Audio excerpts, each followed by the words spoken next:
তো এখন খেয়াল করো, আমরা এখন একটি উপপাদ্য করব। তো উপপাদ্যটি করার আগে তোমাদেরকে একটি সংজ্ঞা সম্পর্কে ধারণা দিয়ে নেব। সেটি হচ্ছে ইউক্লিডের ভাগ প্রক্রিয়া। ইউক্লিডের ভাগ প্রক্রিয়াটা সম্পর্কে অবশ্যই তোমাদের জানতে হবে। আমরা যদি একটি আলোচনা করি যে দুটি ধনাত্মক পূর্ণ সংখ্যার গসাগু নির্ণয়ে ইউক্লিডীয় ভাগ প্রক্রিয়ার প্রত্যেক ধাপে প্রাপ্ত ভাগশেষকে পরবর্তী ধাপে ব্যবহার করা হয় যতক্ষণ পর্যন্ত কাঙ্ক্ষিত ফলাফল না পাওয়া যায়।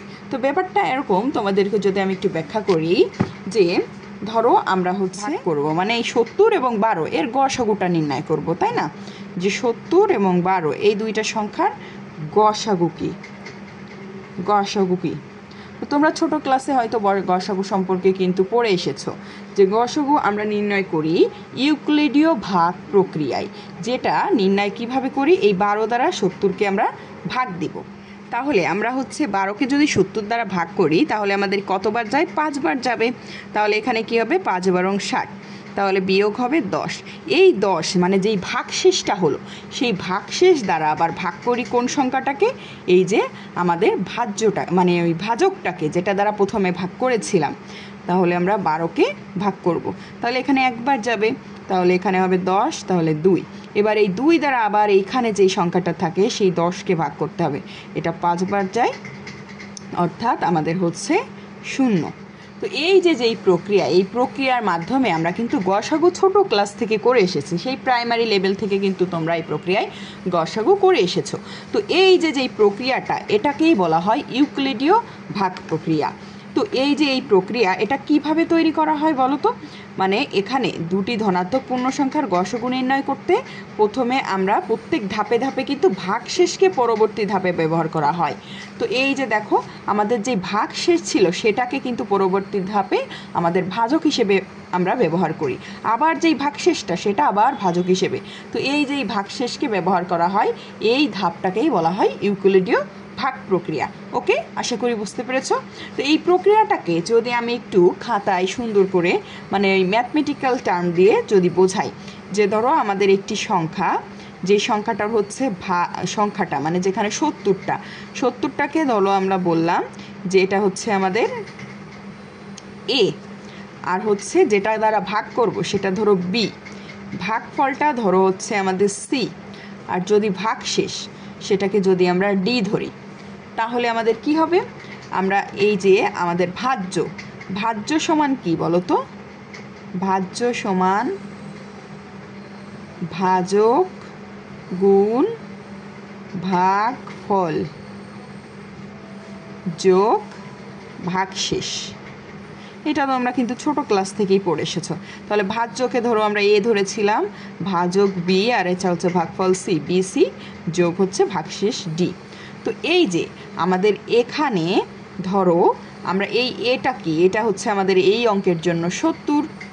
তাহলে আমাদের বিটা কি? বিটা 12 গুণ আমাদের 5 যোগ ভাগশেষ 10।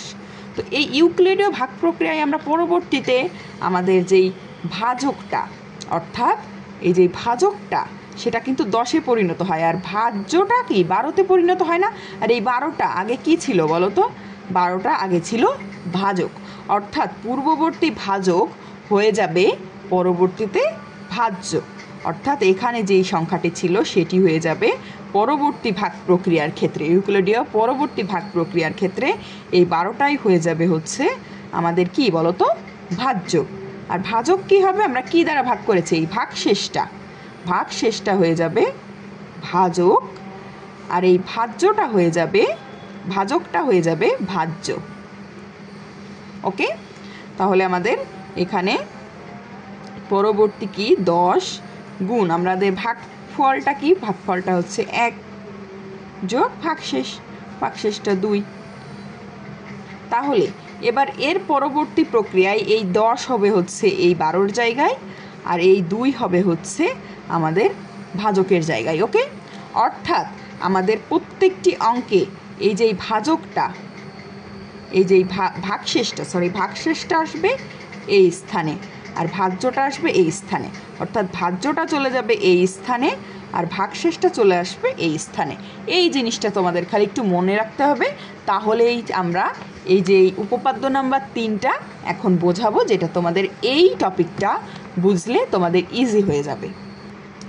তো আবার খেয়াল করো, আমি যদি আবার রিপিট করি যে আমাদের যেই ভাজ্যটা ছিল সেটা আমাদের পরবর্তী ভাজ্যের জায়গায় আসবে কি ভাজক। মানে ব্যাপারটা এরকম যে এই a ইকুয়াল টু বিসি যোগ ডি, পরবর্তীতে আমাদের এই বি চলে আসবে এখানে, আর ডি চলে আসবে বির জায়গায়, আর বি চলে আসবে এর জায়গায়। এই প্যাটার্নটা শুধু তোমাদের মনে রাখতে হবে। ওকে, তো এবার খেয়াল করো, এবার আমরা উপপাদ্যটা ব্যাখ্যা করব। তো উপপাদ্যটা আমি তোমাদেরকে খাতায় ভালোভাবে বুঝিয়ে দিই, বই থেকে বোঝালে হয়তো বা অনেক স্টুডেন্ট আছে বুঝতে পারে না। তো চলো আমি খাতায় সুন্দর করে তোমাদেরকে উপপাদ্যটা বুঝিয়ে দিই। তো উপপাদ্যটা খেয়াল করো, আমাদের কতগুলো বোর্ডে কিন্তু এসে গেছে।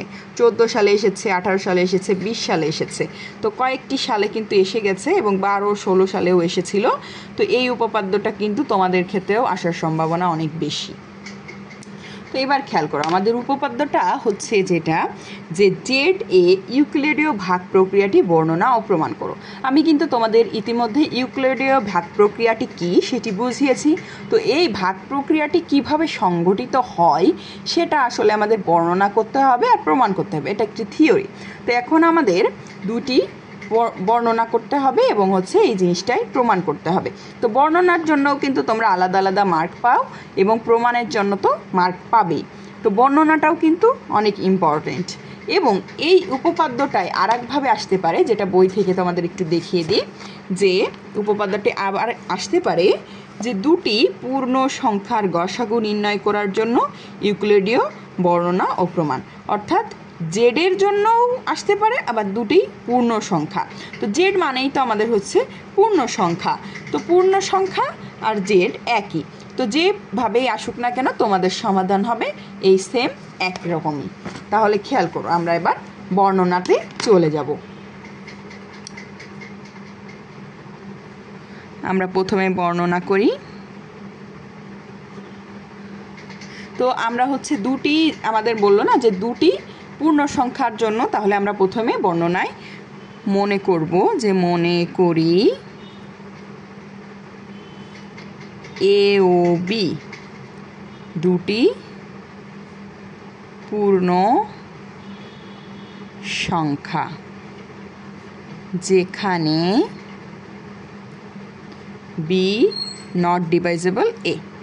তো এটা দ্বারা হচ্ছে আমি কিন্তু তোমাদের বলেছিলাম যে আমাদের বি বা ডিভাইজেবল এ, তো এই যেই দাগটা দ্বারা আমাদের বোঝায় যে আমাদের এই বি দ্বারা এ বিভাজ্য, অর্থাৎ বি ডিভাইজেবল এ। আর এখানে যখন এভাবে দাগ দেওয়া হবে সেটা হবে নট ডিভাইজেবল। ওকে, তাহলে এই এ বি দুটি পূর্ণ সংখ্যা হবে, কিন্তু এগুলো একটা দ্বারা মানে অর্থাৎ বি দ্বারা এ কিন্তু বিভাজ্য হবে না, কারণ ইউক্লিডীয় ভাগ প্রক্রিয়াটি তখনই সম্পন্ন হয় যখন বিভাজ্য হয় না। তোমাদেরকে এই যে এই পাশে আমি আলোচনা করেছিলাম যে এই যে এভাবে যদি এখানে বিভাজ্য হয়েই যেত তাহলে কিন্তু আমাদের কোনো ভাগশেষ থাকতো না। বিভাজ্যতায় কিন্তু কোনো ভাগশেষ থাকে না, যদি সম্পূর্ণভাবে বিভাজ্য হয়ে যায় তখন কিন্তু ভাগশেষ থাকে না, আর ভাগশেষ না হলে তো ইউক্লিডীয় ভাগ প্রক্রিয়া চলমান হবে না। সো এক্ষেত্রে আমাদের ভাগশেষ থাকবে, অর্থাৎ এই ক্ষেত্রে আমাদের এটা বি দ্বারা বিভাজ্য হবে না। ওকে, তাহলে এবার আমরা ধরতে পারি, ধরি আর নট ইকুয়াল টু এ। এই যে এটাকে আমরা ধরে নেব যে আর নট, এটা আমরা ধরে নিলাম আর কি প্রমাণের সুবিধার্থে, এবং আর ওয়ান ইকুয়াল টু বি, অর্থাৎ বিটাকে আমরা ধরে নিব আর ওয়ান, এখানে এটাকে আর নট আর বিটাকে হচ্ছে আর ওয়ান আমরা ধরে নেব। তো আমরা এই যে বি পর্যন্ত ধরে নিলাম, এছাড়াও আরও কিছু জিনিস আমরা হচ্ছে ধরে নেব, যেরকম হচ্ছে নিম্নের সম্পর্ক দ্বারা বর্ণিত এক সেট অবশিষ্ট, মানে এই যে R not equal to A, R one সমান বি, এটা ছাড়াও আমরা আরও কিছু সেট ধরে নেব, যেটা হচ্ছে আর টু, আর থ্রি, আর ফোর ডট ডট ডট আর এন প্লাস ওয়ান, অর্থাৎ আর ওয়ানের পরে আর টু থেকে আর এন প্লাস ওয়ান পর্যন্ত আমরা আরও কিছু সংখ্যা সেট ধরে নেব, যা পাওয়ার জন্য আমাদের ভাগ প্রক্রিয়া পুনঃপুন প্রয়োগ করব, অর্থাৎ বারবার আমাদের এই প্রক্রিয়াটি আমরা এই সমস্ত সংখ্যার জন্য প্রয়োগ করব। কোন প্রক্রিয়া? আমাদের ওই ইউক্লিডীয় ভাগ প্রক্রিয়া। ওকে, তাহলে যদি আমরা ইউক্লিডীয় ভাগ প্রক্রিয়া প্রয়োগ করি তাহলে আমাদের প্রথম সংখ্যাটা কি আর নট মানে কি এ, তাহলে A equal to R not equal to R নটের সাথে আমরা এখানে তোমাদের হচ্ছে বলেছিলাম যে আমাদের হচ্ছে এই যে আর নটটা কি, আর নট হচ্ছে আমাদের ভাজ্য, তো ফার্স্ট ভাজ্যই হচ্ছে আর নট, আর নটটা হচ্ছে ফার্স্ট ভাজ্য, এটা তোমাদের মনে রাখতে হবে। এখানে খেয়াল করো, আমরা প্রথমে ধরে নিয়েছিলাম যে এ ও বি দুটি পূর্ণ সংখ্যা, যেখানে ধরো লাল কালিতে দেখাই তোমাদেরকে, তো এ ও বি দুটি পূর্ণ সংখ্যা যেখানে বি দ্বারা কিন্তু এ কে ভাগ করা হবে, অর্থাৎ এটাকে ভাগ করা হবে মানে কি, এটা ভাজ্য আর বি হচ্ছে ভাজক, তাহলে ফার্স্টে সর্বপ্রথম ভাজ্য হচ্ছে এ আর এটা হচ্ছে ভাজক। আশা করি বুঝতে পেরেছ। তো আমরা কিন্তু তোমাদেরকে এই সাইডে বলেছিলাম যে আমাদের এই যে ভাজ্য ইকুয়াল টু হচ্ছে ভাজক গুণ ভাগফল। তো এই ক্ষেত্রে আমরা ভাগফলটা কিন্তু যে কোনো পূর্ণ সংখ্যা যেটা আমরা নিজেদের ইচ্ছা মতো কিন্তু ধরে নিতে পারি। তো এই ক্ষেত্রে আর নট ইকুয়াল টু আমাদের হচ্ছে আর ওয়ানটা কি, আর ওয়ান মানে হচ্ছে বি, তো ফার্স্ট ভাজক কি বি, তো বিটাকে আমরা আর ওয়ান ধরে নিয়েছি না, তাহলে আমাদের ভাজ্য ইকুয়াল টু ভাজক গুণ ভাগফল, আর সেই ভাগফলকে আমরা ধরে নেব কিউ ওয়ান, আমরা এটাকে কিউ ওয়ান হচ্ছে আমাদের ফার্স্ট ভাগফল। এটা তোমরা কি ওয়ানের বদলে তোমরা পি ওয়ান ধরতে পারো, তোমরা হচ্ছে যে কোনো কিছু কিন্তু ধরতে পারো, যে কোনো ধ্রুবক সংখ্যা আর কি। তো এখানে এবার হচ্ছে আরেকটি জিনিস ধরবো, সেটা কি বলো তো, সেটা হচ্ছে ভাগশেষ। তো ভাগশেষকে ধরবো আমরা আর টু। কেন বলো তো, এখানে কিন্তু আর টু হচ্ছে আমাদের আর ওয়ানের পরের সংখ্যাটাই হচ্ছে আর টু, তারপর আর থ্রি, আর ফোর, এরকম আর এন প্লাস ওয়ান পর্যন্ত আছে। তো এখানে আর টু ধরার কারণ কি, এই যে পরের বার যেই আর টু মানে যেই ভাগশেষ, পরের ভাগশেষটাই কিন্তু আমাদের পরের যেই লাইনটা হবে সেটার মানে ইউক্লিডীয় ভাগ প্রক্রিয়ার ভাজকটা হবে এই ভাগশেষটা, আর এই ভাজকটা হবে ভাজ্য, এটা কিন্তু তোমাদের আমি বলেছি। তাহলে এটা আমরা ফার্স্ট লিখলাম। তো এই ক্ষেত্রে আমাদের শূন্য থেকে অবশ্যই বড়, কারণ এটি যেহেতু পূর্ণ সংখ্যা, শূন্য থেকে আমাদের আর টুটা অবশ্যই বড়, কারণ এটা তো আমাদের ভাগশেষ একটা সংখ্যা আছে যেটা অবশ্যই একটি পূর্ণ সংখ্যা। আর আর টু যেহেতু ভাগশেষের থেকে কিন্তু আমাদের এই ভাজকটা কিন্তু বড় হবে, কারণ এটা যদি বড় না হতো, যদি ছোট হতো, তোমাদেরকে আমি ক্লিয়ার করে বোঝাই যে এই যে ভাগশেষ থেকে কিন্তু ভাজকটা অবশ্যই বড় হয়, কারণ আমাদের এই যে ভাগশেষ তো এখানে 10, তো 10 থেকে 12 বড় না, কারণ এটা যদি বড়ই হতো, ভাগশেষ যদি বড় হতো তার ভিতর তো আরও একবার এখানে ভাগফল হতো, এজন্য আমাদের অবশ্যই আর টু থেকে কি আর ওয়ানটা বড়। আশা করি আমি তোমাদেরকে বোঝাতে পেরেছি। এবার খেয়াল করো, এবার এই যে এই সিরিয়ালটা মেনটেন করবে, যেটা তোমাদেরকে আমি এখানে বুঝিয়েছিলাম যে এইভাবে এবার আমাদের সেম ব্যাপারটা মেনটেন করবে আর এন প্লাস ওয়ান পর্যন্ত। তাহলে আমরা সেই জিনিসটা এবার লিখি, যেখানে আমরা লিখতে পারি যে এবার কি, এবার এই আর ওয়ানটাই হয়ে যাবে আমাদের কি বলো তো, ভাজ্য হয়ে যাবে। তাহলে এবার আমরা লিখতে পারি, এখানে আর নটের জায়গায় লিখবো, আমি কালো কলম দিয়ে লিখি, আর ওয়ানটা আমরা এখানে লিখবো। আমি তোমাদেরকে বলেছিলাম যে আমাদের ভাজকটা হয়ে যাবে ভাজ্য, আর ভাগশেষটা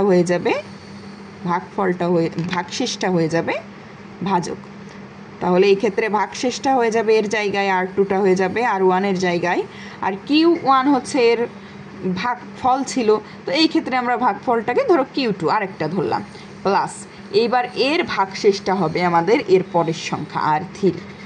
তো এর জন্যও আমরা হচ্ছে ধরবো যে শূন্য থেকে বড় আর থ্রি, আর আর থ্রির থেকেও বড় হবে কি বলতো, আর টু, কারণ ভাগশেষের থেকে ভাগফলের থেকে না, সরি এটা তো ভাগশেষের থেকে ভাজক অবশ্যই বড় হবে। তো এইটাই আমাদের হচ্ছে চলতে থাকবে, এই প্রক্রিয়াটি চলতে থাকবে, এবং সর্বশেষ প্রক্রিয়াটি হবে কি, আমরা যদি একটা সংখ্যা বেশি রাখি, তো এটা দেখো 1 আর এখানে হচ্ছে 3, তার মানে এখানে যতটি আছে তার থেকে 2 কম এখানে, তাহলে আমরা এখানে ধরো আর n - 2 2 কম, তাহলে এটা কি হবে 1 থেকে একটু বেশি, তাহলে এটা আর n + 1 হবে, সরি -1 হবে, n - 1 হবে, কারণ 2 থেকে আরেক যোগ করলে n - 1 হয়। তাহলে এখানে আমাদের R2 ছিল আর Q2 ছিল, তাহলে এখানে Rn-1 নিয়েছি, তাহলে Qn-1 নিব, প্লাস এখানে R3, তাহলে এখানে হবে আমাদের Rn, কারণ এর থেকে 1 বেশি আর এর থেকে 2 বেশি এখানে যা ছিল। তাহলে এই ক্ষেত্রেও আমাদের 0 থেকে বড় Rn, আর এর থেকেও বড় কি Rn-1। আশা করি বুঝতে পেরেছো। এবার আমরা ফাইনাল লাইনটা লিখবো, লাস্টের যেই লাইন, যে Rn-1 এর পরবর্তী যেটা Rn-1টা এখানে চলে আসবে। তাহলে এখানে কি হবে, Rn হবে আর Qn হবে, কারণ এর থেকে 1 বেশি হবে, প্লাস এখানে আরও 1 বেশি হবে, যেটা হচ্ছে Rn+1। তো এই ক্ষেত্রে যেটা হবে যে আমরা তো এক সময় তো আমাদের ইউক্লিডীয় ভাগ প্রক্রিয়াটা, এই যে আমাদের এইটা কি, এটা বলো তো, এটা হচ্ছে ভাগ শেষ। তো যখন আমাদের গসাগুটা আমরা ফাইনালি নির্ণয় করে ফেলি, সেই ক্ষেত্রে এক না এক সময় কিন্তু আমাদের ভাগশেষটা 0 হবে, না হলে তো আমাদের ইউক্লিডীয় প্রক্রিয়া চলতেই থাকবে। তো আমরা অনেকগুলো ডট ডট দিয়ে বুঝিয়েছি যে অনেকগুলো এখানে চলতেছে, কিন্তু এক সময় না এক সময় আমাদের এটা শেষ করতে হবে। অর্থাৎ এই ক্ষেত্রে আমরা দিব কি, যে Rn+1 এর মান 0, অর্থাৎ এই যেই ভাগশেষটা এটা 0 হয়ে যাচ্ছে। আশা করি বুঝতে পেরেছো। তো এইটা হচ্ছে আমাদের ব্যাখ্যা গেল। তো এই ক্ষেত্রে তাহলে আমরা ফাইনাল লাইনটা এবার লিখে দিই, যে তাহলে এই পদ্ধতিতে শেষ ভাগশেষটা কি বলো তো, আমাদের শেষ ভাগশেষটা কি? তোমরা বলতে পারো যে শেষ ভাগশেষ হয়তো Rn+1, কিন্তু n+1টা তো 0, এটা কিন্তু শেষ ভাগশেষ নয়। আমাদের শেষ ভাগশেষ হচ্ছে Rn, কারণ 0 যেটা হয়ে গেছে সেটা তো 0ই হয়ে গেছে। তাহলে ভাগশেষটা এক্ষেত্রে শেষ ভাগশেষ হবে Rn, আর হচ্ছে Rn হবে A ও B এর গসাগু। আশা করি বুঝতে পেরেছ। আমরা ইউক্লিডীয় ভাগ প্রক্রিয়ায় কিন্তু যখন আমাদের 0 হয়ে যেত, 0-এর আগের শেষ ভাগশেষ মানে যেটা দ্বারা আমরা ভাগ করেছিলাম, এইটাই আমাদের গসাগু হতো না। অর্থাৎ 0 হওয়ার আগ দিয়ে যেই শেষ ভাগশেষটা থাকে সেটাই কিন্তু আমাদের গসাগু। অর্থাৎ এই ক্ষেত্রে Rnই হবে আমাদের গসাগু। এটা হচ্ছে আমাদের বর্ণনা গেল। কিন্তু তোমরা হয়তো অনেকে মনে করতে পারবে যে এটা হচ্ছে আমাদের প্রমাণ। এটা প্রমাণ নয়, এটা বর্ণনা। কিন্তু যেহেতু ব্যাপারগুলো তোমাদের কাছে একদম নতুন লাগতে পারে বা জটিল লাগতে পারে, এবং এই প্রক্রিয়াটা কিন্তু বুঝতে একটু টাইম লাগবে, এটা যদি বুঝে থাকো, প্রমাণ বুঝতে তোমাদের 1 মিনিটও লাগবে না। এই জন্যই আমি একটু ডিটেলে তোমাদের আলোচনা করলাম। তো চলো এবার আমরা প্রমাণ শুরু করি। তো এবার আমরা প্রমাণে চলে যাই। তো খেয়াল করো, স্পষ্ট যে R0 সব থেকে বড় এবং R1 R2 পর্যায়ক্রমে Rn থেকে আরও যদি কিছু থাকে এগুলো আস্তে আস্তে ছোট হবে, এটা কিন্তু স্পষ্ট। কারণ R0 কি ছিল বলো তো, R0 ছিল আমাদের সেই ভাজ্য, এবং আস্তে আস্তে এই যেই R1 তারপরে R2 R3 এইগুলো কিন্তু আমাদের ভাজক এবং ভাগশেষ। তো সব থেকে এই যে ভাজ্য অর্থাৎ A বা R0 এটা সব থেকে বড়, এবং আস্তে আস্তে নিচের যেই সংখ্যাগুলো এগুলো কিন্তু আমাদের ছোট। অর্থাৎ আমাদের যেগুলো থাকবে পরবর্তীতে, যেমন Rn-1 Rn-2 এই Rn আস্তে আস্তে যদি আরও কিছু থেকে থাকে সবগুলো হবে ছোট। যেহেতু প্রত্যেক আই মানে কি হচ্ছে, এই যে আই এর পরিবর্তে 0 1 2 3 4 যা খুশি বসানো যাবে। তাহলে প্রত্যেক আই কিন্তু বিলংস টু আমাদের জেড, এবং 0 থেকে R0 এর মধ্যে সসীম সংখ্যক পূর্ণসংখ্যা বিদ্যমান। কারণ R0 কিন্তু সব থেকে বড় এখানে, আর এর নিচে যতগুলো পদ আস্তে আস্তে হবে 0 সহ 0 থেকে বড়ই তো হবে, 0 থেকে ছোট তো আর হবে না এই সংখ্যাগুলো সব, কারণ ভাগশেষ তো অ্যাটলিস্ট 0 থেকে ছোট হতে পারে না। তো এর মধ্যে সসীম সংখ্যক পূর্ণ সংখ্যা বিদ্যমান। এখানে কিন্তু সসীম, কারণ 0 থেকে R0 কিন্তু একটি কাউন্টেড সংখ্যা, এখানে কিন্তু অসীম কোনো সংখ্যা হতে পারে না।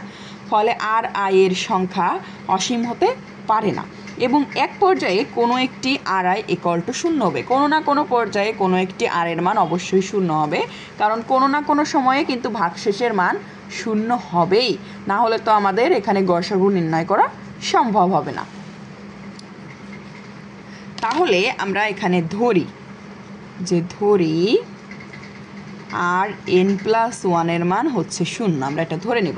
যেরকম এখানে এখন যেটা করব, যে এখানে যেই জিনিসগুলো তোমরা শিখেছিলে না, মানে এখানে যেটা প্রথম থেকে ধরে আমরা শেষ পর্যন্ত এসেছিলাম, আর এখন যেটা করব যে এই শেষ থেকে ধরে আমরা এই প্রথম পর্যন্ত যাব।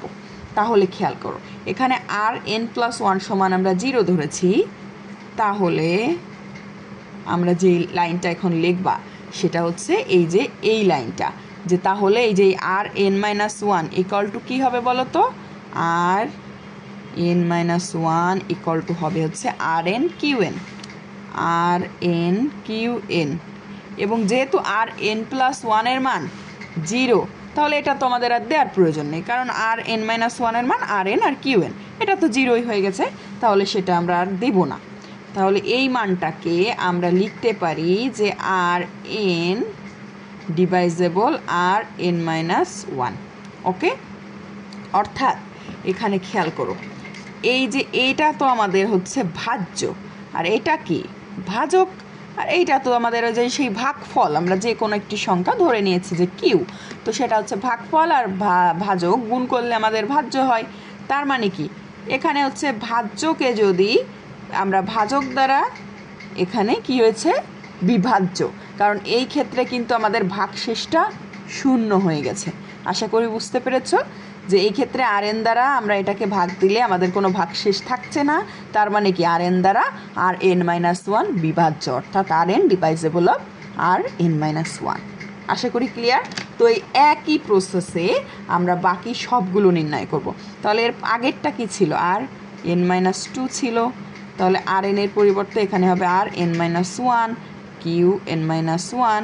এখানে জাস্ট আমরা উপরেরগুলো লিখবো, যে এই যে এর উপরেরগুলো এবার যাইব, তাহলে আর এন মাইনাস ওয়ানের পর আগেরটা ছিল আর এন মাইনাস টু। তো এখানে ভাগশেষ বাদ দিয়ে শুধু এইগুলো দিব আর কি, ভাগশেষ অংশটা আমরা দিচ্ছি না। তো এখানে হচ্ছে না ভাগশেষ অংশটা আমরা দিব, কারণ শুধুমাত্র ভাগশেষ অংশটা এর ক্ষেত্রেই 0 হয়ে গেছে, এই জন্য এখানে দিই নাই। তো এখানে জাস্ট এর উপরে যতগুলো জিনিস আছে সব দিয়ে দিব, তাহলে আর এন প্লাস আর এন। তাহলে এর ক্ষেত্রে কি হবে, এর ক্ষেত্রে এই যে আর এন দ্বারা আর এন মাইনাস টুকেও তো ডিভাইজেবল হবে, কারণ এখানে যেহেতু আর এন মাইনাস ওয়ানটা আর এন দ্বারা ডিভাইজেবল হচ্ছে, তাহলে আর এন মাইনাস ওয়ানের থেকে তো আর এন মাইনাস টু আরও বড়, কারণ এটা তো এর ভাজ্য আর এটা ভাজক, সেহেতু এই প্রত্যেকটি সংখ্যাই কিন্তু আর এন দ্বারা বিভাজ্য হবে। আশা করি বুঝতে পেরেছো। তো সেটা যদি তোমরা না বুঝে থাকো, আমি আবার একটু রিপিট করি, যে খেয়াল করো, এখানে এই যে এই টুটা আমাদের সর্বশেষ ভাগশেষ ছিল না, এবং হচ্ছে ভাজক ছিল, তো এই টু দ্বারা যেহেতু আমাদের 10কে ভাগ করা গেছে, তাহলে এই টু দ্বারা এই যে এর আগের যে 12টাকেও অবশ্যই ভাগ করা যাবে, তাই না? যে টু দ্বারা এখানে ব্যাপারটা এমন যে টু দ্বারা যদি 10 বিভাজ্য, মানে টু দ্বারা যদি 10কে বিভাজ্য করা যায়, তাহলে টু দ্বারা এর আগের যেই ভাজ্যটা আছে অর্থাৎ 12টাও ডিভাইজেবল। আশা করি বুঝতে পেরেছ।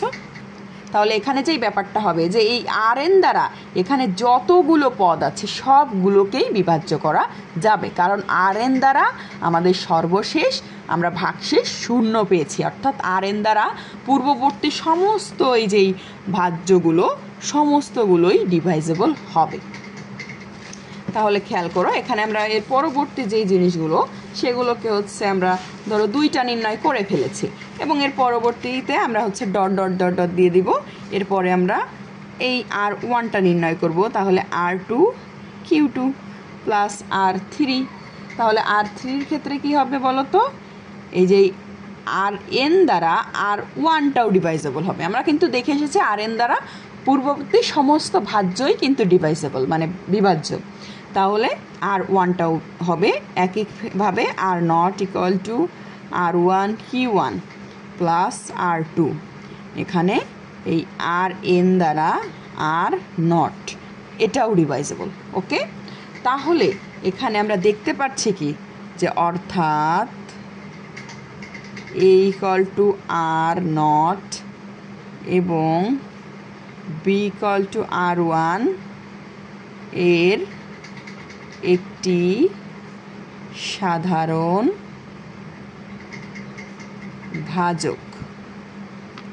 ভাজক আর এন।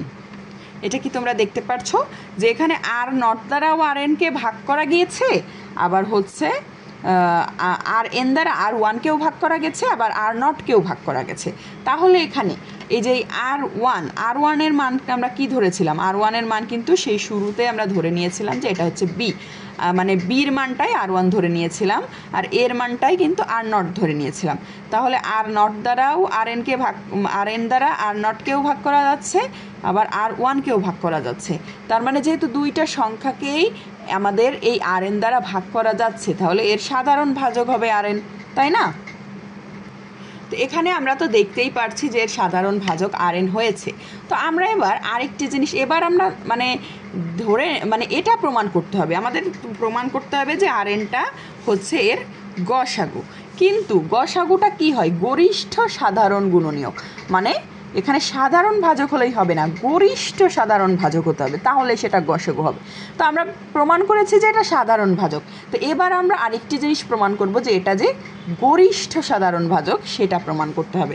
তো তার জন্য আমরা আবার ধরে নিব যে ধরি এ এবং বি এর যে কোনো সাধারণ ভাজক ডি। আমরা ধরে নিব যে এটা যেরকম আর এনটা এর একটা সাধারণ ভাজক হলো, সেরকম আমরা ধরে নিচ্ছি জি ডি একটি এ বি এর সাধারণ ভাজক। তো যদি ভাজক হয় তাহলে কি হবে বলো তো, এই ডি দ্বারা আমাদের এ কে আমরা ডিভাইজেবল করতে পারবো। তা এর মানটা আমরা কি ধরে নিয়েছিলাম, তো এ কে তাহলে ডিভাইজেবল, এবং ডি দ্বারা বিটাও ডিভাইজেবল, কারণ বি ইউ হচ্ছে নিঃশেষে বিভাজ্য হবে। তাহলে এই দুইটাকে আমরা কি ধরতে পারি, ডি এর মান আমরা হচ্ছে আর নট এবং ডি ডিভাইজেবল বির মান হচ্ছে আর ওয়ান ধরতে পারি, তাই না? তাহলে এখানে কিন্তু R not equal to R one Q one plus R two, এটা কিন্তু আমরা শুরুতেই প্রমাণ দেখে এসেছিলাম যে আর নট ইকুয়াল টু হচ্ছে আর ওয়ান কিউ ওয়ান এবং প্লাস আর টু, এই জিনিসটা হচ্ছে আমাদের প্রথমেই আমরা দেখে এসেছি। তাহলে এখানে যদি এরকমটা হয়, আমরা কিন্তু দেখেছিলাম যে এভাবে যখন আমরা লিখতে পারি, তাই না? এই যে দেখো এই লাইনটা থেকে এভাবে যখন লিখতে পারি, তাহলে কিন্তু আর এন দ্বারা আর নটকে নিঃশেষে বিভাজ্য করা যায়। তো এখানে আর এন এর পরিবর্তে আমরা ধরে নিয়েছি ডি, তাহলে আমরা এখান থেকে লিখতে পারি যে ডি দ্বারা আমাদের এই যে আর নটটা নিঃশেষে বিভাজ্য হবে। আবার আমরা এটাও লিখতে পারি যে এইটা যদি নিঃশেষে বিভাজ্য হয়, তাহলে এর পূর্ববর্তী মানে যেটা আর ওয়ান আর টু সেগুলোও কিন্তু নিঃশেষে বিভাজ্য হবে।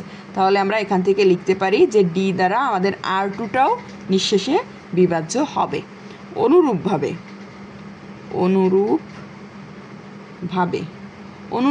এর আগের যতগুলো সংখ্যা আছে, অর্থাৎ আর থ্রি আর ফোর আর মানে এই যে যতগুলো আছে আর কি, যে আর থ্রি আর ফোর আর এন প্লাস ওয়ান আর এন মাইনাস ওয়ান, এই সবগুলোই ডি দ্বারা কিন্তু বিভাজ্য হবে। আমরা কিন্তু এটা দেখে এসেছি যে একটা সংখ্যা দ্বারা যদি বিভাজ্য হয়, সেটা দ্বারা তার বড় সংখ্যা সবগুলোই কিন্তু বিভাজ্য হবে। তাহলে ডি আর থ্রি, তারপরে D divisible of R four dot dot dot এক সময় ডি আর এনও হবে, D divisible of R N হবে, কারণ আর এনই হচ্ছে আমাদের সর্বশেষ ভাগশেষ। এটা কিন্তু আমরা দেখে এসেছিলাম যে শেষ ভাগশেষ হলো আর এন, তাহলে আর এন দ্বারা সর্বশেষ আমাদের এটা ডিভাইজেবল হবে, সর্বশেষ আর কি। তাহলে এখান থেকে আমরা একটি জিনিস লিখতে পারি, সেটি কি বলতো, যে এখানে এই ক্ষেত্রে এটা হচ্ছে ভাজক আর এটা কি ভাজ্য। তা অবশ্যই কিন্তু ভাজ্য আমাদের ভাজকের থেকে বড় বা সমান হয়, ছোট কিন্তু হয় না যদি ডিভাইজেবল হয়। সেটা ধরো 7 দ্বারা আমরা 7কে ভাগ করতে পারবো, অথবা 7 দ্বারা আমরা এখানে যদি যেহেতু নিঃশেষে বিভাজ্য 14 হবে বা 21 হবে, মানে যে কোনো বড় সংখ্যা বা সমান, ছোট কিন্তু হয় না। তাহলে এখান থেকে আমরা কি লিখতে পারি, সুতরাং ডি আমাদের গেটার ইকুয়াল ডি থেকে আমাদের আর এনটা বড় এবং সমান। তাহলে আমরা এই সিদ্ধান্তে উপনীত হতে পারি যে এখানে ডি ধরো আমরা নর্মাল সংখ্যা ধরে নিয়েছিলাম, তো এরকম ডির মতো হাজার হাজার সংখ্যাও যদি ধরি, তারপরেও RN এর থেকে ছোট কোনো সাধারণ আমরা হচ্ছে ভাজকটা আমরা এখান থেকে যতগুলো ভাজকই আমরা নির্ণয় করি না কেন সাধারণ ভাজক, সব থেকে RNই বড় হবে, এর থেকে বড় আর কোনোটাই যাবে না। আশা করি বুঝতে পেরেছ। অতএব A ও B এর বৃহত্তম সাধারণ ভাজক কি RN, অর্থাৎ A আর B এর গসাগু RN। গসাগু কিন্তু প্রকাশ করা হয় এরকম দুইটা সংখ্যার গসাগু, যেরকম 2 আর 3, 2 আর 3-এর গসাগু প্রকাশ করা হয়, 2 আর 3-এর সাধারণ গসাগু কিন্তু 1। তো এটা প্রকাশ করা হয় নর্মালি এভাবে যে আমাদের গসাগু ফার্স্ট ব্র্যাকেট দুইটা সংখ্যা ফার্স্ট ব্র্যাকেট দিয়ে ইকুয়াল টু যেই মানটা দেওয়া হয় সেটাই হচ্ছে এর গসাগু। তাহলে আমরা এটা প্রমাণ করে দিলাম, অর্থাৎ আমাদের ইউক্লিডীয় ভাগ প্রক্রিয়ায় শেষ অশূন্য ভাগশেষ প্রদত্ত সংখ্যা দ্বয়ের গসাগু, এটাই হচ্ছে আমাদের প্রমাণ, যেটা তোমরা লাস্টে এই লাইনটা লিখে দিবে, বইয়ে আছে যে অর্থাৎ ইউক্লিডীয় ভাগ প্রক্রিয়ায় শেষ অশূন্য ভাগশেষ, মানে শূন্য হবে না, শূন্যর আগে যেই ভাগশেষটা থাকবে আর কি, সেটাই হবে প্রদত্ত সংখ্যাদ্বয়ের গসাগু। আশা করি বুঝতে পেরেছ। তো এই থিওরিটা আমি তোমাদেরকে বোঝালাম, হয়তো একটু বড় হয়ে গেছে, কিন্তু ডিটেলে আসলে যেহেতু তোমাদের কাছে বিষয়গুলো হয়তো নতুন লাগতে পারে, আর প্রথম একটা বই টাচ করলেই কিন্তু একটু ভয় কাজ করে স্টুডেন্টদের মনে, তো যেহেতু এটা হচ্ছে প্রথম চ্যাপ্টার এবং প্রথম থিওরি, এজন্য আমি একেবারে ভেঙে ভেঙে বোঝানোর চেষ্টা করেছি, এমনকি সামনে যতগুলো থিওরি আছে এভাবে তোমাদেরকে ডিটেলে বোঝানোর চেষ্টা করব। তো আশা করি বুঝতে পেরেছো। আসসালামু আলাইকুম।